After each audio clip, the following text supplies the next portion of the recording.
ओम शांति। अव्यक्ति परिवार में आपका स्वागत है। आज है दिन 28। निश्चय के फाउंडेशन को मजबूत कर सदा निर्भय और निश्चिंत रहो। आज का विषय है विघ्न विनाशक आत्माएं। अव्यक्ति शादी। बाप का बच्चों में पूरा फेथ है कि यही मेरे बच्चे विघ्न विनाशक आत्माएं हैं, पूज्य आत्माएं हैं।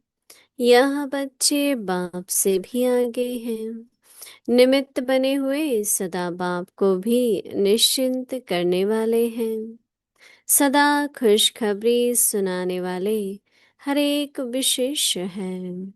स्वयं में भी ऐसा फेथ रख, इसी स्मृति स्वरूप में रहो तो विजयी बन जाएंगे। अभी हम मोहिनी दीदी से सुनेंगे।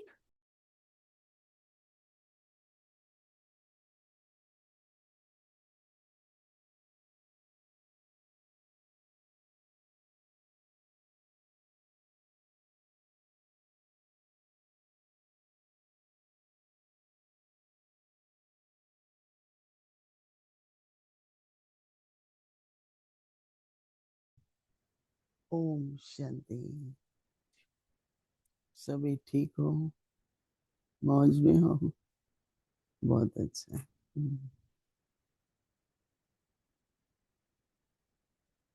बाबा हम बच्चों की बहुत महिमा करते हैं और बाबा कहते हैं कि बच्चे मेरे से भी ऊंच हैं। डबल पूजा होती है, महान है, निमित्त बन के मेरा कार्य करते हैं, मेरे को प्रत्यक्ष करते हैं, बहुत महिमा करते हैं। तो उसका अहंकार तो नहीं आता है कभी? नहीं। क्या होता है? बाबा हमको हमारा सम्मान याद दिलाते हैं। तो जितना जितना सम्मान में होते हैं ना, उतना मान अपमान में नहीं आते। कईयों को बहुत जल्दी अपमान फील होता है और बहुत जल्दी उनको लगता है हाँ, मेरे को जितने रिस्पेक्ट मिलनी चाहिए, मुझे पूछना चाहिए। सम्मान में रहने वाले को ये नहीं आएगा, क्योंकि सम्मान में है तो देह भान भी नहीं है। क्योंकि देह भान बहुत तंग करता है। तो नेचर होगी ना, बहुत सेंसिटिव होगी। जो सेंसिटिव नेचर होती है ना, तो उसको बहुत जल्दी हर बात, सबसे बड़ी बात तो उसका मूड जो है ना, वो बहुत नीचे ऊपर होता है। सोचना पड़ता है कि अभी बात करें कि नहीं, मूड में है कि नहीं। नहीं, कईयों का ऐसा होता है और कई होते हैं कि बहुत बहुत लाइट होते हैं। तो आज बाबा होमवर्क दे रहे हैं, विघ्न विनाशक आत्माएं। सभी को अनुभव है कितने ही प्रकार के विघ्न आते हैं ना। बाबा कह रहे हैं सबसे बड़े विघ्न आते हैं देह अभिमान के, क्योंकि वो बहुत सूक्ष्म होते हैं। कई विघ्न तो बाहर से होते हैं ना। हम्म, प्रकृति की तरफ से विघ्न है, किसी के स्वभाव संस्कार के विघ्न है, पर सबसे बड़े विघ्न अपने संस्कार और स्वभाव के। हम किसी को भी किसी बात के लिए दोषी नहीं ठहरा सकते। पर मेरे संस्कार, मेरा स्वभाव, मेरे संकल्प, उसकी जिम्मेवारी मेरी है ना। तो इसलिए बाबा कह रहे हैं कि बाप का बच्चों में पूरा फेथ है। बाप का बच्चों में पूरा फेथ है कि यही मेरे बच्चे विघ्न विनाशक हैं। तो बाबा कहते हैं कि पूज्य आत्माएं भी हैं, विघ्न विनाशक है, और पूज्य आत्माएं भी हैं। तो यह बच्चे बाप से भी आगे हैं। एक बार बाबा बैठे थे, ब्रह्मा बाबा। तो उन दिनों में जगदीश भाई आए थे, वो काफी लिखते थे और फिलोसॉफी के प्रोफेसर थे, तो बहुत कुछ पढ़ा हुआ था ना, तो लेक्चर्स भी बहुत। तो बाबा हमेशा कहते थे कि देखो वो मेरे से बच्चा आगे है। फिर कहा नहीं नहीं, मैं नंबर 1 हूँ। तो हमने कहा भी तो आपने कहा। तो बोला जितना मैं सुख देता हूँ ना, उतना कोई नहीं देता है। तब से लेके मुझे याद आता है कि नंबर इस पर लगते हैं कि आप सुख कितना देते हो। और सुख देना कोई बड़ी बात नहीं है। छोटी छोटी बात में, जिसको यहाँ पर सेल्वेशन कह देते हैं, नहीं, ब्राह्मण परिवार में इसको ये सेल्वेशन चाहिए, इसको ये सुविधा चाहिए। तो बाबा कहते हैं कि वह बाप से भी आगे हैं, निमित्त बने हुए हैं। हमेशा याद रखो, मैं निमित्त आत्मा हूं, मैं मेरा कुछ नहीं। तो सदा बाबा को भी निश्चिंत करने वाले हो। हम लोग तो यही हमेशा सोचते थे, हम कुछ भी ऐसा ना करें ना हो कि दादियों को हम लोग का ख्याल हो जाए, दादी हमारी तरफ से निश्चिंत रहें। कई ऐसे होते हैं बाबा के बच्चे, आप हमारी तरफ से निश्चिंत रहना, आपको कुछ कभी कहना है तो बेशक बता देना। तो निश्चिंत रखते हैं। तो बाबा तो खुद ही कह रहे हैं, है कोई प्रॉब्लम, कंप्लेन है कोई? कुछ भी नहीं है, कुछ नहीं चाहिए। अच्छा, सर्व प्राप्ति है। तो बाबा कहते हैं कि निमित्त बने हुए सदा बाबा को भी निश्चिंत करने वाले, सदा खुशखबरी सुनाने वाले। हम्म, हम लोग ब्रह्मा बाबा के पास जाते थे, तो हमने कहा बाबा को कौन सी ऐसी बात सुनाए।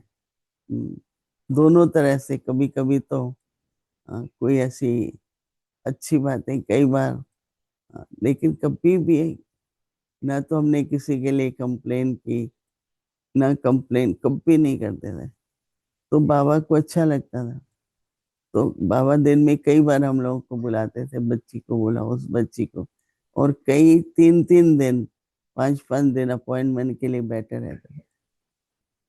बाबा कल मिलेंगे बच्चे, क्योंकि वो जाएंगे, तो इसकी बात करेंगे, ये बात, तो फालतू है ना। पर जो बाबा के पास बहुत अच्छी अच्छी बातें लेके जाते थे, उनको बाबा दिन में कई बार बुलाते थे, उनसे शेयर भी करते थे। बाबा विश्व की सेवा के लिए ऐसा सोचते हैं, उनसे सेवा का भी। तो इसलिए सदा खुशखबरी सुनाने वाले, हर एक विशेष है। किसी की भी ना अपनी कोई कंप्लेन, ना किसी की कंप्लेन। बाबा कहते हैं स्वयं में भी ऐसा फेथ रखूं, इसी स्मृति स्वरूप में रहो, तो विजयी बन जाएंगे। विजयी अर्थात निर्विघ्न।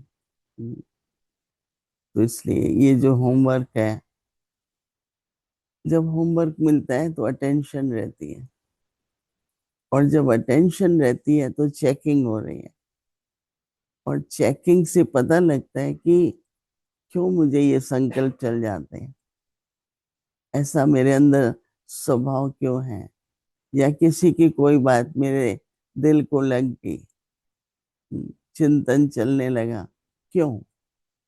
वो कारण पता लगता है। जब कारण पता लगता है तो हम परिवर्तन करते हैं। पर पता ही नहीं लगे, मेरी तो है ही नहीं, कुछ है ही नहीं ना, गलती है।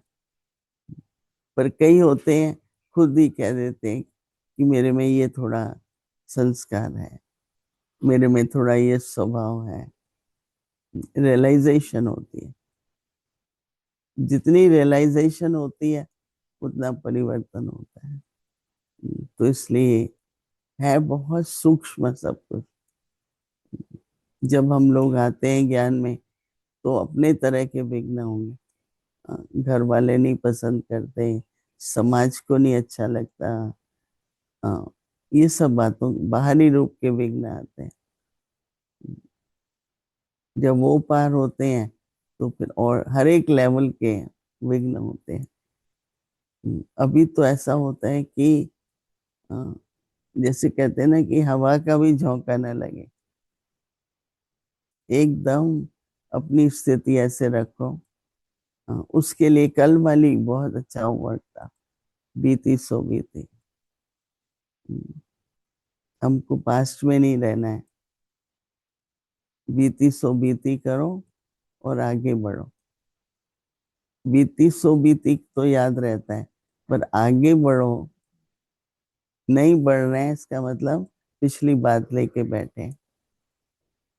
तो वो हमको नहीं करना है। बीती सो बीती हो गई ना, आगे आगे बढ़ो। तो कल की वो धारणा की बात को लेते हुए आज जो है ना फिर, सदा विघ्न विनाशक।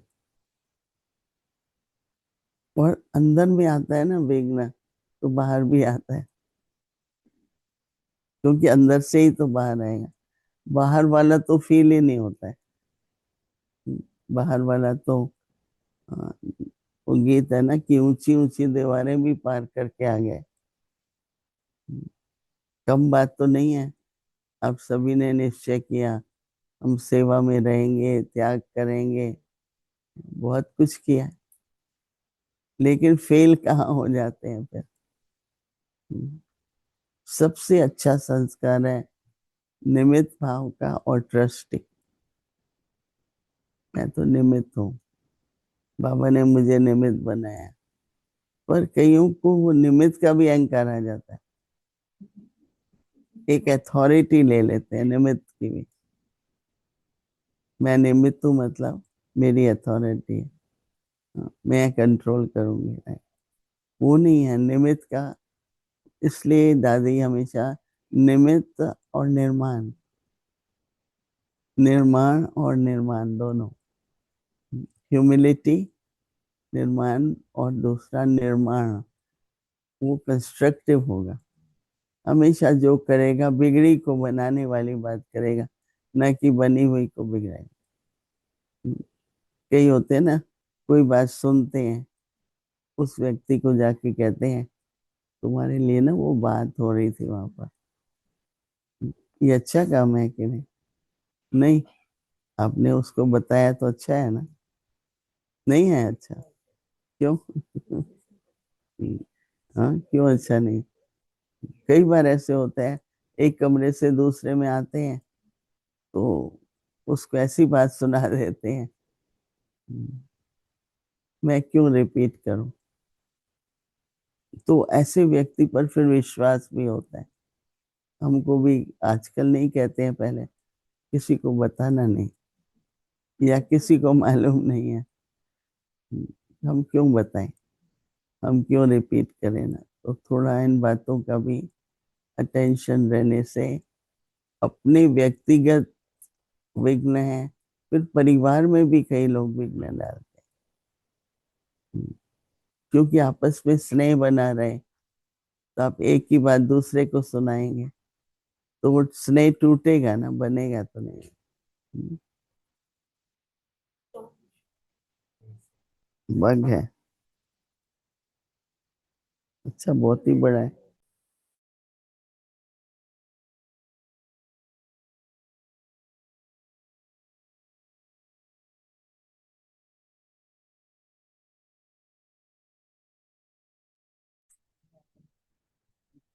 समझा, तो ये छोटे छोटे संस्कार है, पर उससे परिवार में एक दूसरे पर विश्वास रहे, एक दूसरे के प्रति भावना रहे, स्नेह रहे, तो सुखी परिवार होता है।